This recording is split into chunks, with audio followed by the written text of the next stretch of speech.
What if power itself was cursed to be fleeting? The prophecy of succession whispered through eternity that no ruler, no matter how mighty, could hold dominion forever.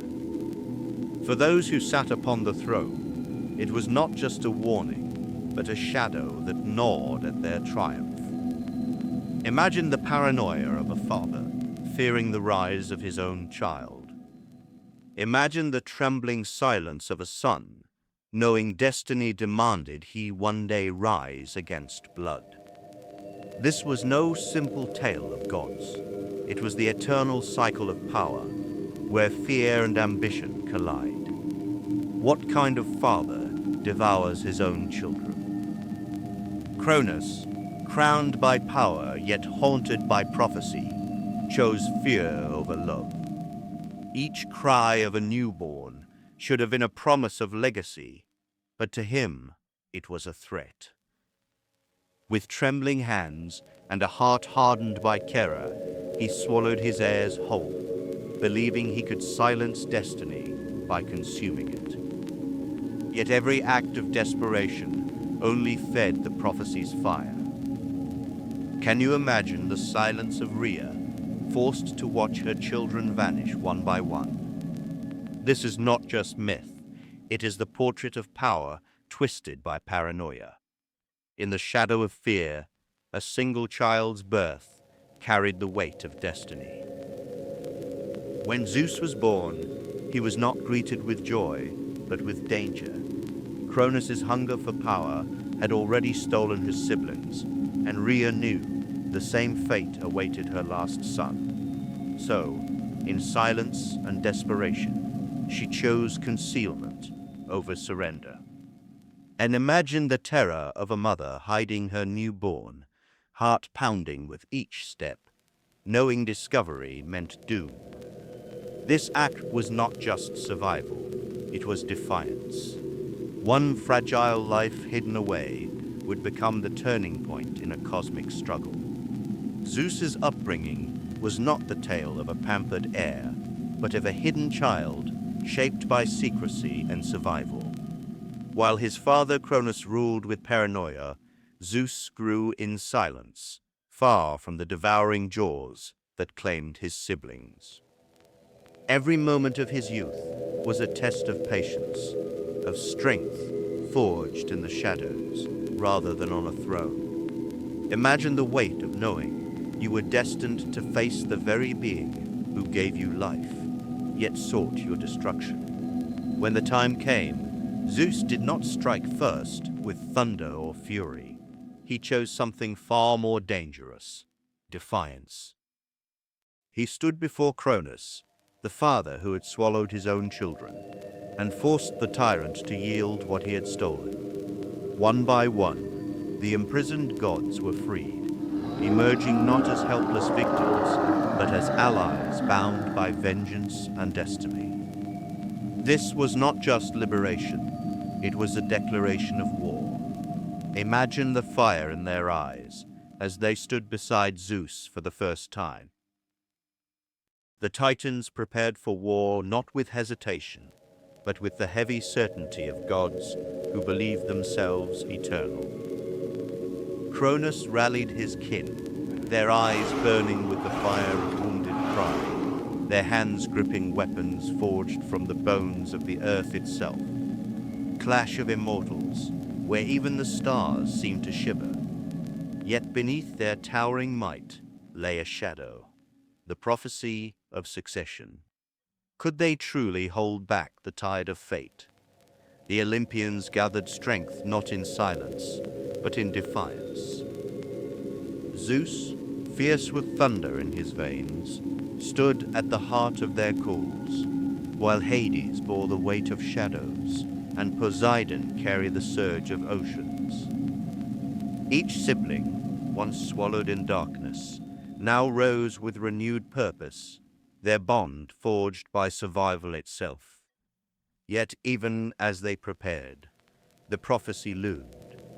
Would their unity be enough to topple the Titans? Power alone would not decide this war.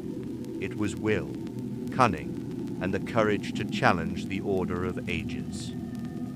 In the shadows of looming war, Zeus made a choice that would alter the balance of eternity, the release of the Hecaton Chiares and the Cyclopes. Once imprisoned in the depths, their very names carried dread.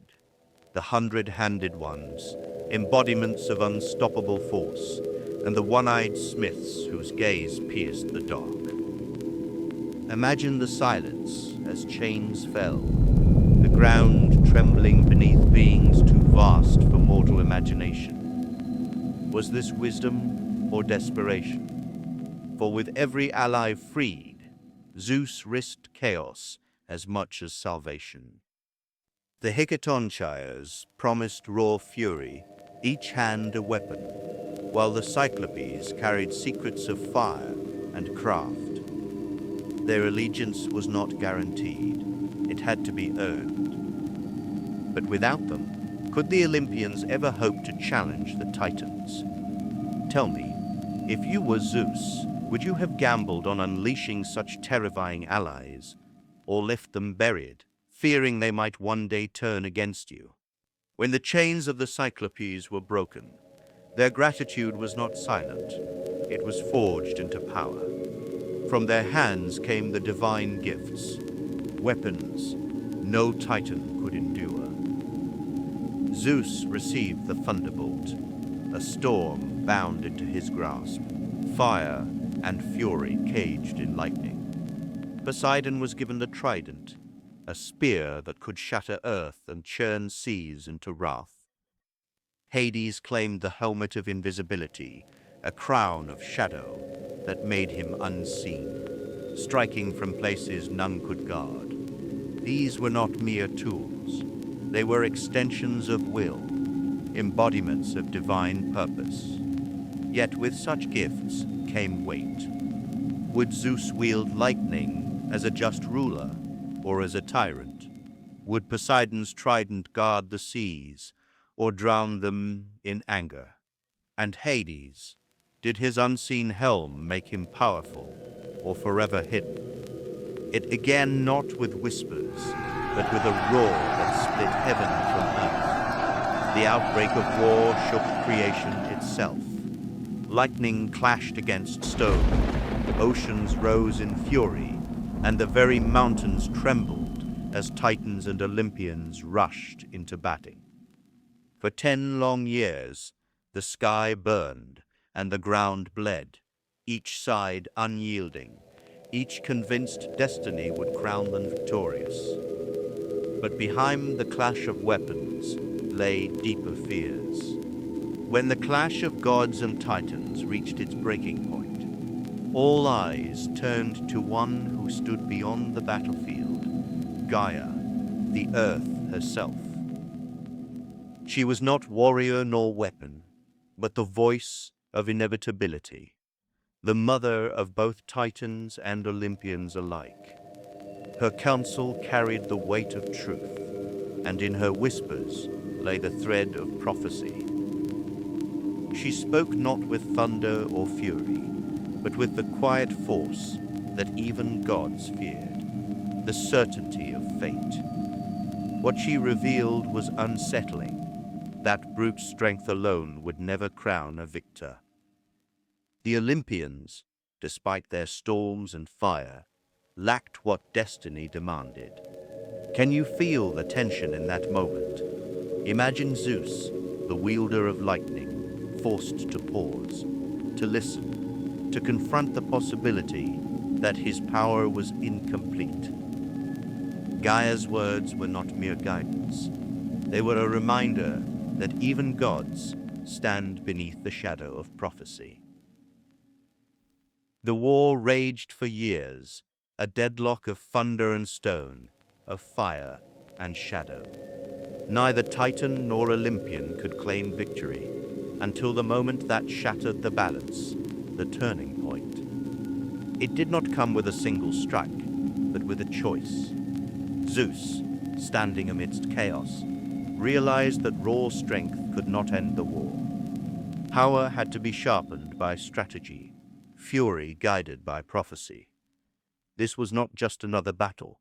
It was destiny demanding its due. Imagine the silence before the storm, the pause as gods and titans alike sensed the shift. The ground itself seemed to hold its breath. The Olympians would not merely fight harder, they would fight differently. And in that decision, the war's outcome began to tilt. The titans fell, one after another, their roars swallowed by the weight of defeat. Mountains became their prisons, darkness their eternal shroud. Yet was this victory justice, or vengeance masked as order? The silence after their fall was heavy, leaving us to wonder, did Olympus rise, or merely bury its fears beneath the earth? Chained and broken, the Titans were cast into Tartarus, a pit of endless night, where even time seemed shackled. Their cries echoed against walls no light could touch. But tell me, was this true justice, or fear disguised as triumph? When power wins by exile, does the threat ever truly end? When the Titans fell, the victors faced their own trial, dividing the spoils of eternity. Zeus claimed the sky, Poseidon the sea, and Hades the underworld. At last, the storm of war quieted, and from its ashes rose a new order, the Olympian order. Zeus ruled from the heights, his siblings by his side, their thrones carved from victory. Yet power breeds questions. Was this true harmony, or merely the calm before another rebellion? What do you think?